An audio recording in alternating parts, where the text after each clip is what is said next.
नमस्ते। थर्ड आई में आपका स्वागत है। आज हम लोग थोड़ा सिख गुरुओं की बात करेंगे और मुझे सिख गुरुओं की बात, धर्म की बात, जो अच्छे प्रवचन दे, इस तरह के लोग बात करना अच्छा भी लगता है।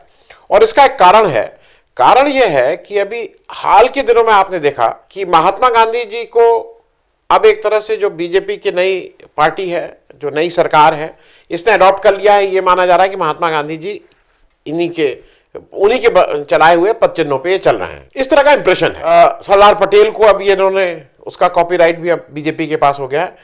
और अभी हाल के 2-4-5 दिन से सिख के जो धर्म है उसकी तरफ भी एकदम से बहुत प्रोएक्टिव हो गए हैं।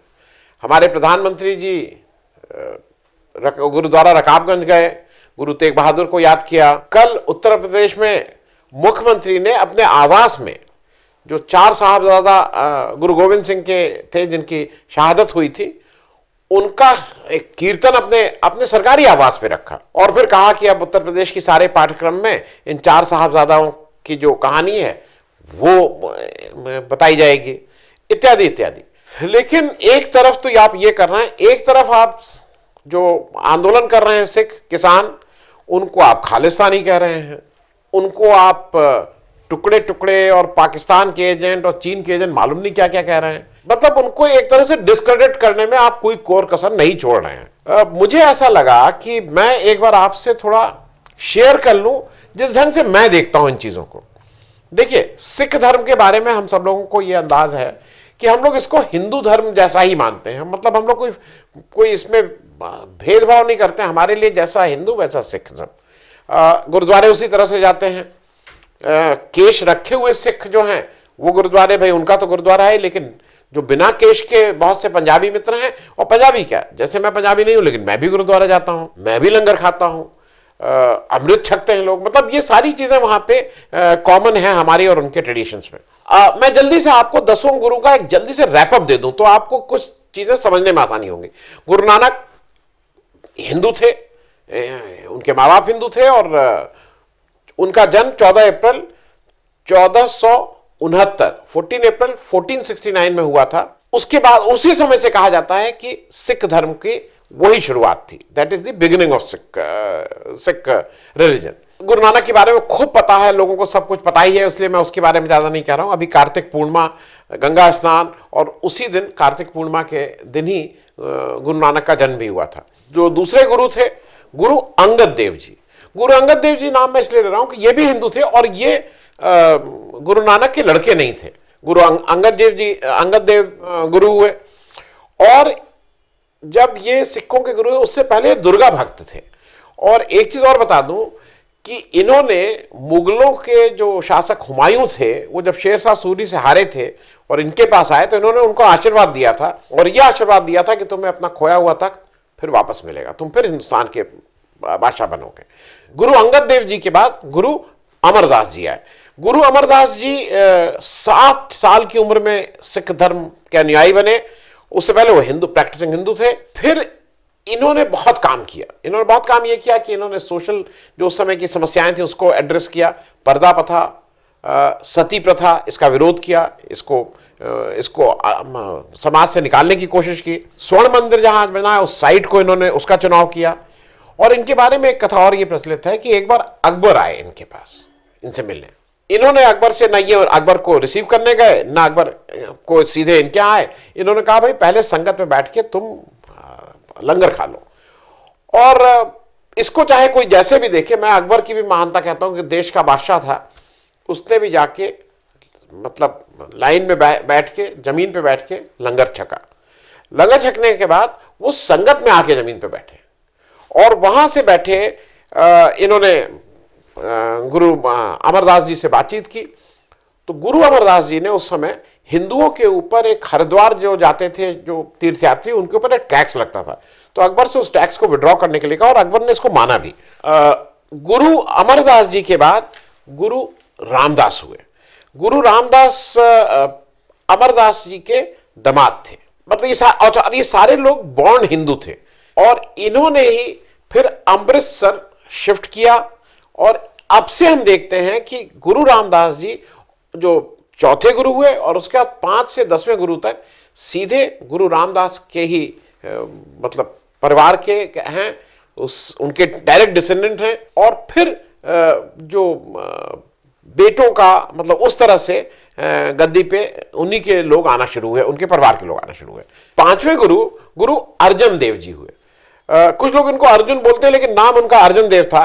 और ये पहले गुरु थे जिनका सिख परिवार में जन्म हुआ था। सिख परिवार का मतलब यह है कि इनके पिता गुरु रामदास जो थे वो सिखिज्म में थे और इनका एक तरह से सिख परिवार में जन्मे हुए पहले गुरु थे। इनको जहांगीर ने गिरफ्तार किया, इनसे कहा कि आप इस्लाम धर्म कबूल कर लीजिए, लेकिन इन्होंने वो कबूल नहीं किया और पहले गुरु हुए जिनकी शहादत हुई 5वें गुरु के हिसाब से।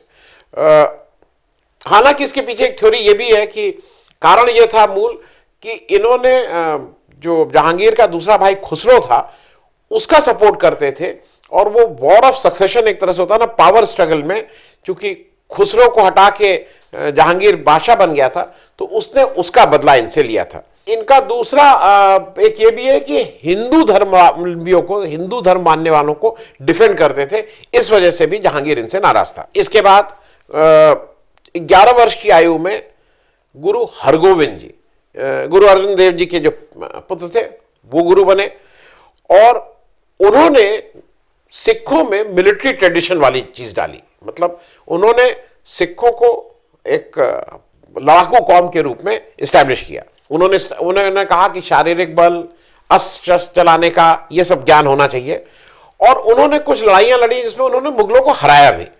और एक इंपॉर्टेंट बात और है जो हिस्ट्री में कहीं कहीं आती है, ये गुरु समर्थ रामदास से भी इनकी मुलाकात हुई थी। गुरु समर्थ रामदास वही जो शिवाजी के गुरु हुए थे और इनका फिर जहांगीर से संबंध ठीक हो गया था, लेकिन बाद में इनका शाहजहां से संबंध बहुत खराब हो गए थे।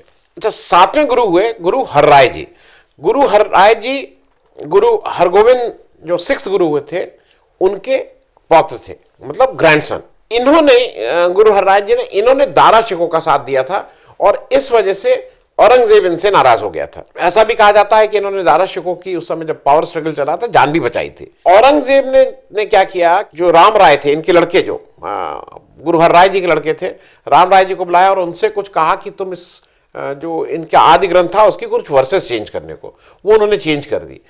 इससे गुरु हरराय जी को मतलब उससे दुखी हुए और उन्होंने राम राय की जगह अपने उससे छोटे बेटे गुरु हरकिशन जी को नेक्स्ट गुरु डिक्लेयर कर दिया था। और गुरु हरकिशन जी 5 साल की आयु में गुरु हुए, उनके छोटे बेटे थे।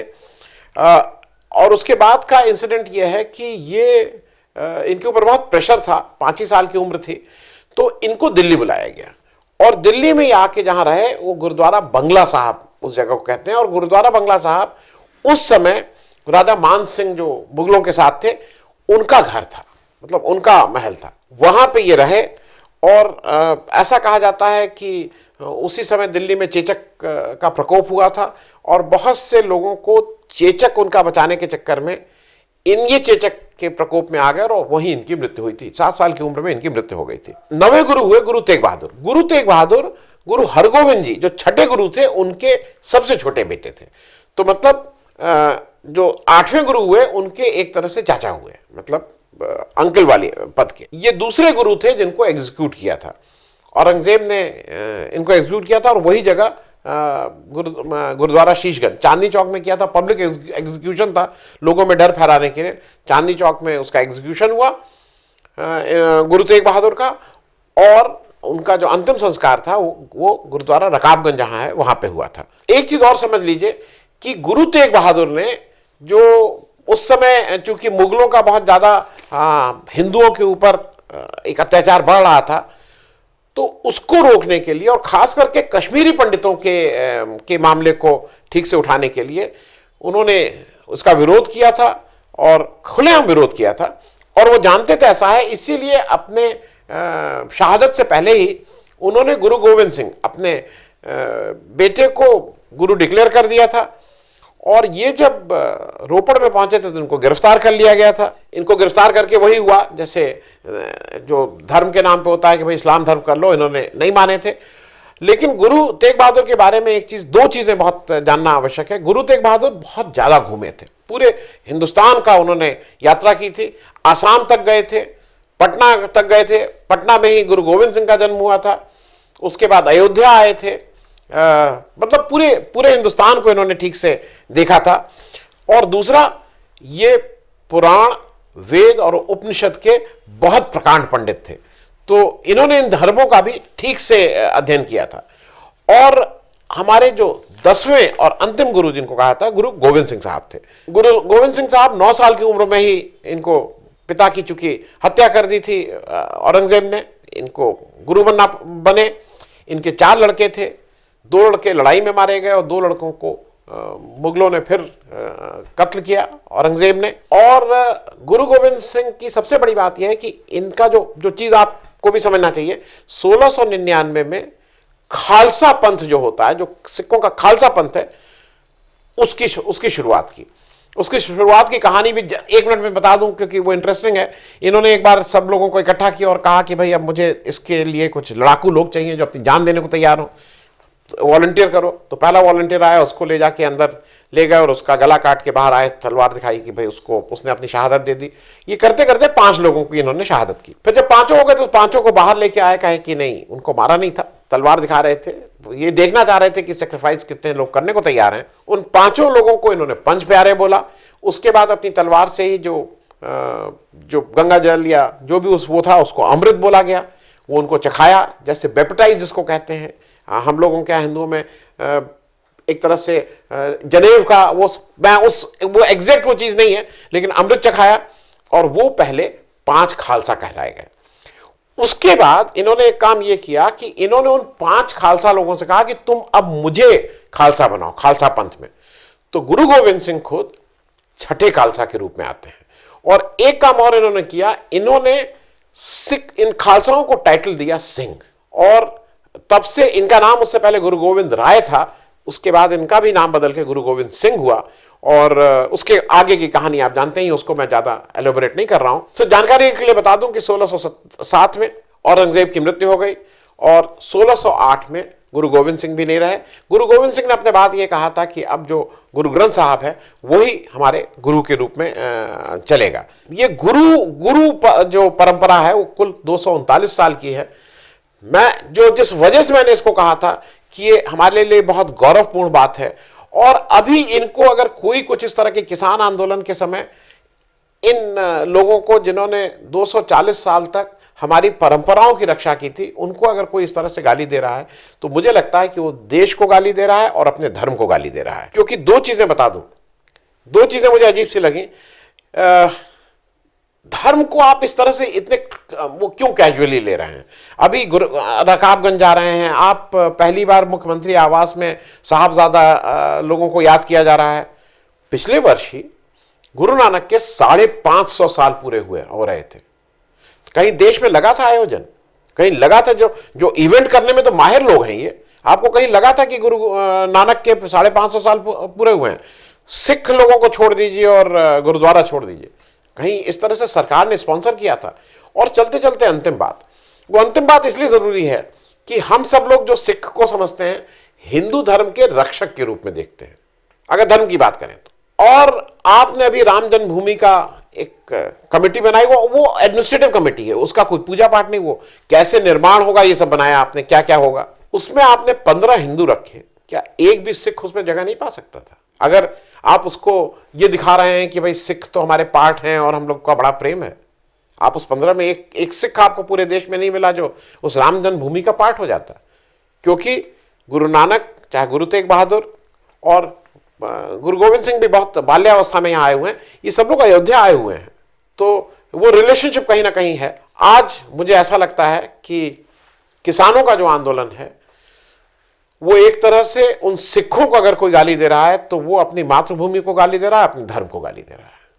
तो याद रखिए, बड़ा आंदोलन है, इस आंदोलन का सिखों को याद कीजिए, गौरवशाली परंपरा को याद कीजिए और इस आंदोलन का समर्थन कीजिए। धन्यवाद। अगर आपको दी पब्लिक के कार्यक्रम पसंद आते हैं तो इन्हें लाइक करें। अगर आप इस वीडियो को YouTube पर देख रहे हैं तो चैनल को सब्सक्राइब करें, और अगर आप इसे Facebook पर देख रहे हैं तो दी पब्लिक के पेज को लाइक करें। अगर आप चाहते हैं कि हम निष्पक्ष पत्रकारिता को जारी रखते हुए आपसे जुड़े मुद्दों पर सवाल उठाते रहें तो हमें सहयोग करें। आपका छोटा से छोटा सहयोग भी इस मुहिम को जारी रखने में हमें ताकत देगा। डोनेट करने के लिए डिटेल्स जो हैं वो डिस्क्रिप्शन बॉक्स में दी गई हैं। धन्यवाद।